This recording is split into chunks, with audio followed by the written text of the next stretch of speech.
Traktat atau yang kita kenal sebagai perjanjian internasional adalah sebuah perjanjian atau kesepakatan yang dilakukan oleh beberapa pihak atau beberapa negara yang diatur dalam hukum internasional yang dibuat secara tertulis.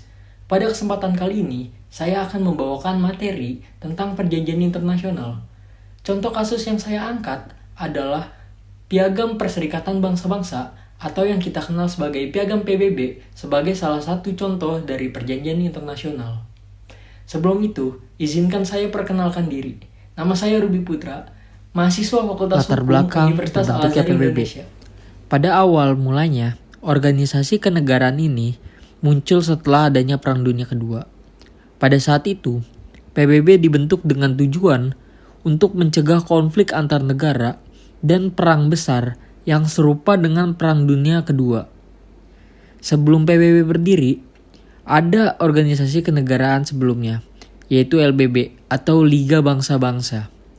Liga Bangsa-Bangsa dibentuk setelah Perang Dunia Pertama, namun dibubarkan dan tidak bertahan lama karena kegagalan mencegah Perang Dunia Kedua. PBB resmi berdiri pada tanggal 24 Oktober 1945 atas ratifikasi piagam oleh 5 anggota awal anggota PBB, yaitu yang pertama Prancis, yang kedua Republik Tiongkok atau yang kita kenal dengan Cina, ketiga Uni Soviet yang sekarang menjadi Rusia, 4 Inggris, dan kelima Amerika Serikat. Dibentuknya PBB jelas memiliki tujuan yang penting, yaitu memelihara perdamaian dan keamanan internasional, mengembangkan hubungan persaudaraan antara bangsa-bangsa, menciptakan kerjasama dalam memecahkan masalah internasional dalam bidang ekonomi, sosial budaya, dan hak asasi. Dan tujuan lain dari PBB yaitu membantu setiap negara mencapai kemakmurannya dan mengurangi angka kemiskinan di seluruh dunia. Selain tujuan, dibentuknya PBB juga memiliki asas, yaitu yang pertama, setiap anggota negara PBB memiliki persamaan kedudukan dan kedaulatan. Yang kedua, tiap negara anggota wajib menjalankan kewajibannya dengan penuh keikhlasan sesuai dengan yang disebutkan dalam Piagam PBB. Yang ketiga, setiap perselisihan yang terjadi pada negara anggota harus diselesaikan dengan cara damai atau cara diplomasi. Yang keempat, setiap negara dilarang untuk melakukan kekerasan atau tindakan ancaman lainnya. Nah, bagi kalian yang nanya bagaimana sih peran Indonesia dalam PBB, pas banget. Setelah ini, saya akan membahas bagaimana peran Indonesia dalam PBB. Tapi sebelum itu, saya akan menampilkan video langka dulu nih, di mana Sultan Syahrir yang menjadi perwakilan Indonesia dalam delegasi PBB tahun 1947.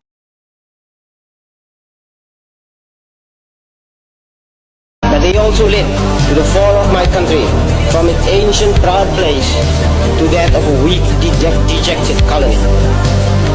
Long after we as a people had, so to speak, disappeared from the face of the earth, the general political awakening of Asia, the rebirth of the Orient, also affects us.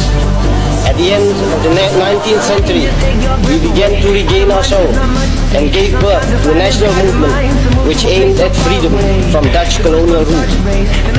From that time on, it has been our constant desire, our one ideal, our strive and struggle to become a nation again. In 1918, our national movement gained great strength, and the desire to free Indonesia from Dutch rule had become universal. In common with similar movements in other countries, my people too bent all their energies to achieve the status of an independent nation.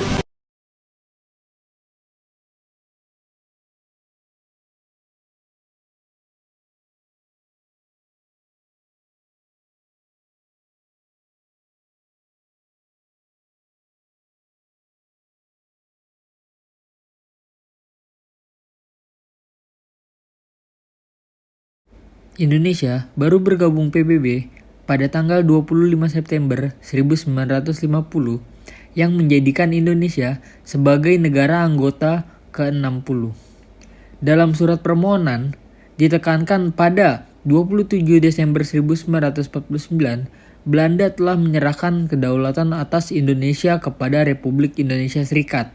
Dan pada tanggal 17 Agustus 1950, Republik Indonesia Serikat berubah kembali menjadi negara kesatuan dengan nama Republik Indonesia. Selain itu, dilampirkan pernyataan kesediaan Indonesia untuk menerima kewajiban seperti apa yang tercantum dalam piagam PBB apabila diterima menjadi anggota PBB. Sampai sekarang, Indonesia menjadi bagian dari PBB dan berperan aktif dalam menjaga perdamaian dunia dan stabilitas ekonomi dan sosial budaya. Negara-negara dunia akan menopang berjalannya hukum internasional itu sendiri. Dan untuk piagam PBB, untuk sampai ini adalah hal dari perjanjian internasional yang paling penting dari perjanjian internasional lainnya. Karena menyangkut perdamaian dunia.